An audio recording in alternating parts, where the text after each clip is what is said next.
One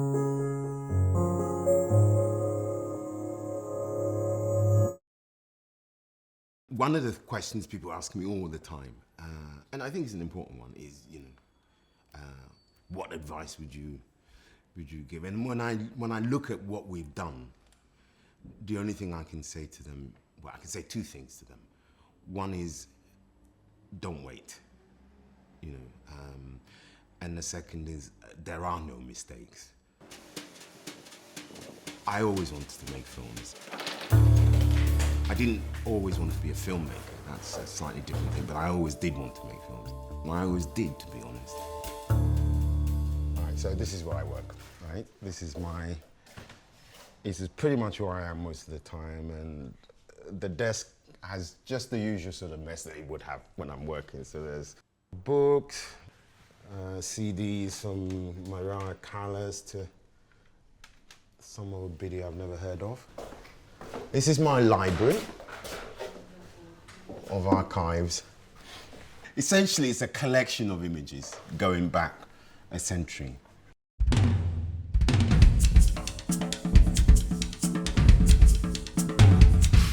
The figure that really caught my attention was a Russian, a guy called Andrei Tarkovsky.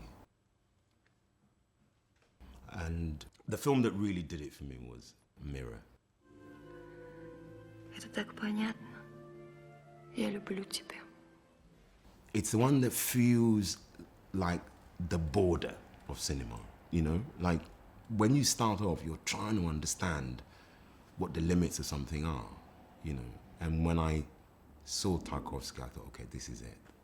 This is the Mexico. I found it. You know what I mean? Like, if you could go this far, you'd still be okay. And it still functions a little bit like that for me. It's kind of the limit of cinema.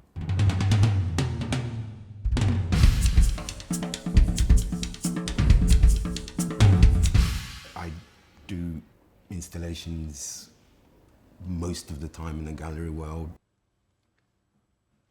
feature-length films in the cinema world, and documentaries in TV.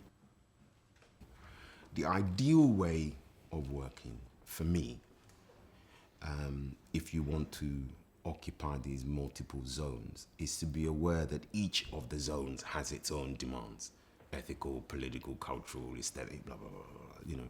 So at the inception of an idea or a way of doing something, what matters is to be clear about the pathway. It's learning to really listen to yourself, think aloud, and then having not so much the experience, just the courage to name what those germinations are.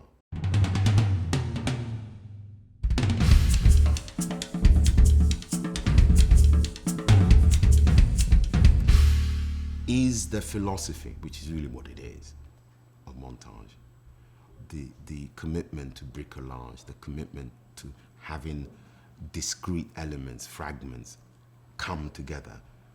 Is that something that you want to apply to this? And generally I say yes.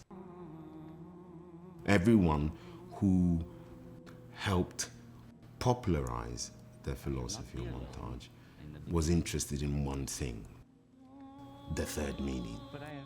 That somehow when things collide, two opposites collide in this dialectical way, some sort of synthesis is engineered or brought about, and in that a new form, a new meaning or a new way emerges, which you can chase ad infinitum. And that's the philosophy. It's a dialectical philosophy, and I'm absolutely committed to that.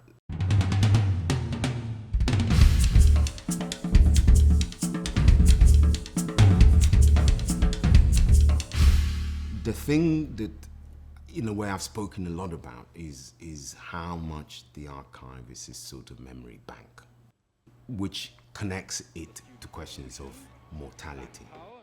Usually, most archives, you can't watch stuff without realizing that it's also watching people who've gone.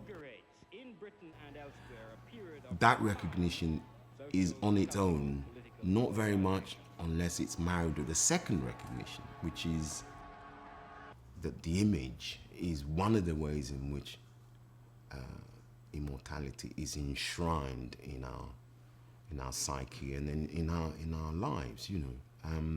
And documentaries do that. You make a documentary because you want to both capture something that's going to die, quote unquote, unless it's captured, but you're also trying to capture something because you want it to live.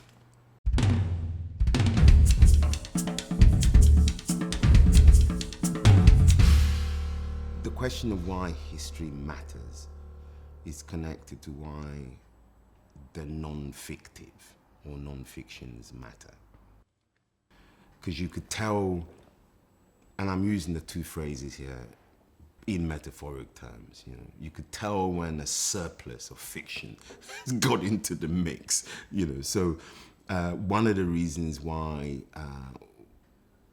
I was compelled, in a way, to make Vertigo Sea is because you're sitting there listening to someone referring to quote unquote migrants as cockroaches, and you think, okay, what's going on here? How do people migrate from being human beings to cockroaches? What do you have to forget? What's the process of amnesia that allows the kinds of forgetting that builds into hierarchies in which there are beings and non-beings? So those things, the aversion to fiction, is what keeps me interested in the non-fictive. It's what keeps me interested in questions of the historical, you know, because they act as a kind of powerful counterballast against the sort of turbulence of amnesia. And amnesia is a constant sea. We swim in it all the time, you know. So one does need the ballast of memory and the historical just to counterbalance.